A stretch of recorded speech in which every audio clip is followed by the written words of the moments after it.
اچھا میں بڑی موٹی دو چیزیں بتاتا ہوں. دیکھیں ہمارے ملک میں دو مسائل ہیں. ایک، ڈاکٹر نہیں چاہتا کہ آپ صحت یاب ہوں کیونکہ آپ بیمار ہوں گے تو اس کا کام چلے گا. فارما کمپنی چاہتی ہے آپ بیمار ہوں، اس کا دھندا چلے گا. سرکاری ادارے جو ہیں وہ نہیں چاہتے آپ صحت مند ہوں کیونکہ اگر صحت مند آپ ہو گئے تو ڈونر پیسہ نہیں ان کو دے گا. تو اس لیے آپ سمجھ رہے ہیں پرابلم کیا ہے. اور دوسرا سب سے بڑی تکلیف یہ ہے کہ جو ہمارا شہری ہے وہ ڈاکٹر کے پاس اس وقت جاتا ہے جب اس کے پاس چارہ کوئی نہیں ہوتا. اس سے پہلے وہ حکیم، پڑوسی، بیوی، بولنے والا اس سے پوچھ رہا ہوتا تم نے کیا تھا کیا ہوا. اچھا یہی وجہ ہے کہ پاکستان میں ڈیجیٹل ہیلتھ جو ہے، اگر آپ انٹرنیٹ پہ جائیں یا آپ لوگ جانتے ہیں، وہ فیل ہو رہی ہے بری طرح. کیونکہ جو نارمل ڈاکٹر بیٹھا ہوا ہے نا ہمارے کلینک میں، اس کو آپ کہتے، اگر اس کو میں جاؤں اس کے پاس، مثال کے طور پہ شاہ صاحب ڈاکٹر ہے، میں ان کے پاس آؤں، میں کہوں دیکھیں جی میری اپلیکیشن ہے، یہ آپ اپنے فون پہ رکھ لیں اور میرے مریض میں باہر مارکیٹنگ کروں گا، آپ کی فیس 1000 روپے ہے، میں 300 روپے لوں گا، 700 آپ کو دوں گا. تو ڈاکٹر صاحب کہیں گے چلو فائدہ ہے، آ رہا ہے پیسہ کچھ. مگر جب وہ سنتا ہے، میں کہتا کیا ہوں اس کو، میں کہوں گا کہ جی جب مریض آئے گا نا تو جو آپ سے بات کرے گا وہ میرے ریکارڈنگ ہوگی سیکیورٹی کے لیے. آپ دوائی لکھیں گے میرے سسٹم پہ لکھیں گے، ٹھیک ہے. وہی سوچنے میں مجبور ہو جاتا ہے کہ اس کا مطلب ہے کہ میرا طریقہ علاج اور دوائیں جو میں جس کمپنی کی دوائیں میں مارکیٹ کرتا ہوں، جس کے ذریعے مجھے پیسے ملتے ہیں، ٹور ہوتا ہے، وہ کھل جائے گا. تو وہ اوائڈ کرتا ہے اس کو. ہم نے کئی سال کوشش کی، ہم نے بڑے بڑے پروجیکٹ کیے پاکستان میں، ہمیں 20 سال ہو گئے ڈیجیٹل ہیلتھ کے اندر. جب بھی جاتے تھے ڈاکٹرز کو فیل کر دیتے تھے. یہاں تک جب میں ایڈوائزر تھا، ڈاکٹر ظفر قادر صاحب چیئرمین NDA میں تھے، انہوں نے مجھے کچھ کام دیے کہ میں سندھ میں کام کر سکوں. جب ہم سندھ میں میرپور خاص میں ٹنڈو محمد خان میں جب ہم نے کلینک بنائے اپنے، اور کراچی سے بیٹھ کے ڈاکٹرز نے تربیت شروع کی، لوگ بہت خوش ہوئے. لوگ ایون کہ سول ہاسپٹل بدین میں لوگ انہوں نے چھوڑ کے رانی شہید ڈائلسس سینٹر میں جہاں ہمارا ادارہ بنا ہوا تھا وہاں جانا شروع کر دیا کہ یار کمپیوٹر پہ ڈاکٹر سے بات کروں گا میں. آپ یقین کریں وہاں کے ڈاکٹروں نے ہمارا جینا حرام کر دیا، لیپ ٹاپ چوری کر لیا ہمارا.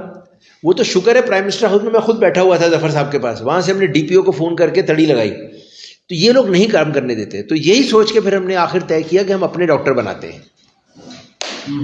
ہم نے کہا ہم کیوں نہ ایک کام کریں، جو بنی ہوئی ڈاکٹر ہے اس کو دوبارہ تیار کرو. اس کے اندر تو آج بھی اس کے اندر انرجی ہے، وہ چاہتی ہے میں کچھ کروں. مگر چونکہ ڈسٹنس اس کا 5-6 سال گزر گئے نا، بچے چھوٹے تھے، بڑے ہوئے، تعلیم میں، ساس سسر کی خدمت کرنے میں، تو وہ بیچاری کلینک نہیں جا سکی. اب وہ دوبارہ چاہتی ہے مگر وہ جا نہیں سکتی کوئی تعلیم. اور جب وہ یونیورسٹی جائے گی اپنی، وہ کہیں گے دوبارہ فیس بھرو، 5 سال آؤ، صبح سے آؤ، کلاسیں کرو. وہ کسی کلینک میں جائے گی تو کلینک والا کہے گا صبح شام ڈیوٹی کرو، اس کا گھر متاثر ہو جائے گا.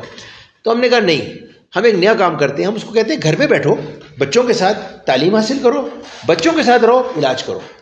وہ تو پاگل ہو گئی. مطلب ایک وقت میں ہمارے پاس 300 کا بیچ آنا شروع ہو گیا. ہم نے جب یہ کیا، اس کا نتیجہ یہ ہوا اب ڈاکٹر ہماری اپنی ہو گئی. تو اس کا مطلب ہے کہ اب وہ اس کے پاس کوئی فارمیسی نہیں آئے گی، کوئی فارما کی وہ دوائی لکھے گی تو وہ لکھے گی جو نارمل مارکیٹ میں اویلیبل ہے.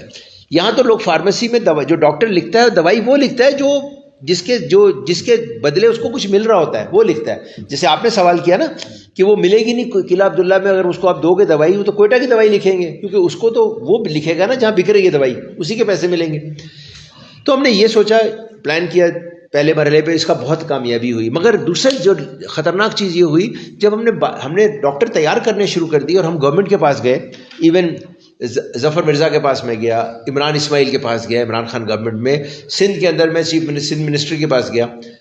ان سب کا کہنا یہ تھا کہ اچھا ڈاکٹر بن گئی ہیں، اوہ چلے ٹھیک ہے جی، ان کو ہم دے دیتے ہیں لسٹ آپ کو، جن ہمارے گوٹھوں گاؤں میں ڈاکٹروں کی جگہ خالی ہے وہاں ان کو پوسٹ کر دیتے ہیں. میں نے کہا یار یہ تو ڈاکٹر واپس آ رہی ہے، اس کا گھر کا سسٹم کیوں خراب کر رہے ہو؟ نہیں کوئی مانا. ہم نے کہا ٹھیک ہے. پھر جب پاکستان میں کامیابی نہیں تو ہم دنیا میں چلے گئے. پھر میں یقین کریں جب میں کورونا آیا اور لوگ مر رہے تھے، اس وقت میں حکومت سندھ کے پاس گیا تو مجھے ہیلتھ ڈپارٹمنٹ نے پتہ کیا کہا، آپ کا ایجنڈا کیا ہے، آپ کیوں کرنا چاہ رہے ہو کام؟ میں نے کہا اس لیے کہ آپ لوگ نہیں کر رہے، میں کرنا چاہ رہا ہوں. نہیں آپ کے پیچھے پارٹی کون سی ہے، فارما کون سی ہے، مطلب شک کر رہے ہیں مجھ پہ. اور سب سے بڑی تکلیف یہ تھی میں فری کر رہا تھا. انہوں نے کہا فری کیوں کر رہے ہو، کچھ پیسے رکھو تاکہ ہم بھی کچھ کمائیں.